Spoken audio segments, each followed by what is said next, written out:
Traffic at William Creek, uniform Romeo Oscar, lines up, rolls runway 29, left crosswind departure, climbing 1000 and tracking Painted Hills, traffic at William Creek.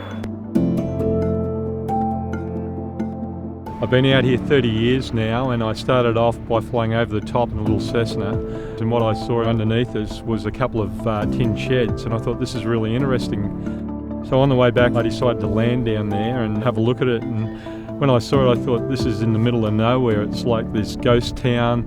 It's got a couple of tin sheds, this bar, 200 kilometres from anywhere on dirt roads, and I thought, wow, this has got potential.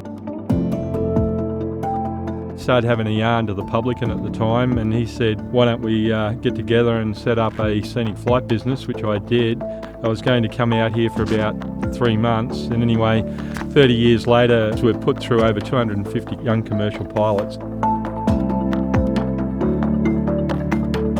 My name's Elena Masters. I come from Queensland. I grew up there, I learnt to fly there. I've just come down to Wrightsair at William Creek. Prior to that, I was flying the 777 for Virgin International, but due to COVID, I found myself here in the outback of Australia.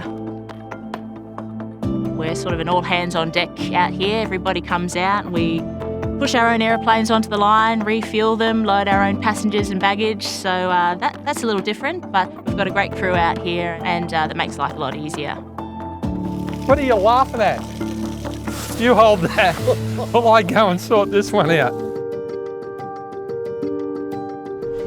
Hey guys. How you going? How you doing? Good. This is awesome. I kind of had expectations that I would have to come out into the middle of nowhere basically, but it's been a great experience out here so far. The whole reason I'm out here is to fly, and the people around here are amazing, and I've learnt a lot already. Our daily experience out here is very hard to describe. We're doing all things from flying, tip runs, working in the pub, cleaning, anything you can imagine we're doing out here. It's more a lifestyle than a job. You're just maintaining William Creek as well as being a pilot. Yeah, this is the other side to flying. It's not all glamorous. You've got to get a bit dirty. I think to run a place out in the middle of the desert, you need to be highly motivated, because you just can't go down to the local hardware store or into a supermarket and grab anything. You've got to remember, we're 200 kilometres from anywhere in the desert.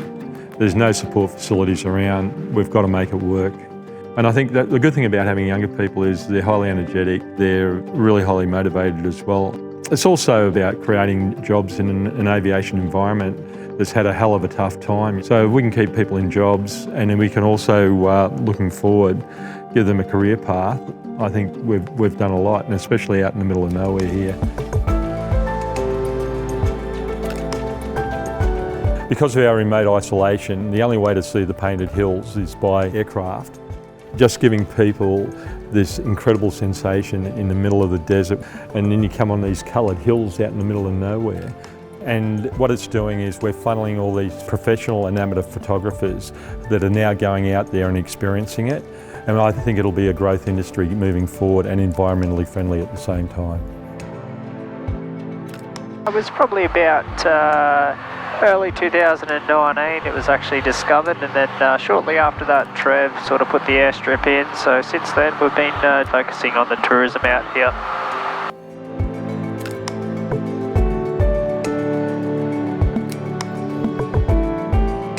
The area really has been kept sort of one of Australia's best kept secrets. We haven't had many people out here, but as more people are learning about this area, we're starting to get a lot of tourists wanting to do flights out to the Painted Hills.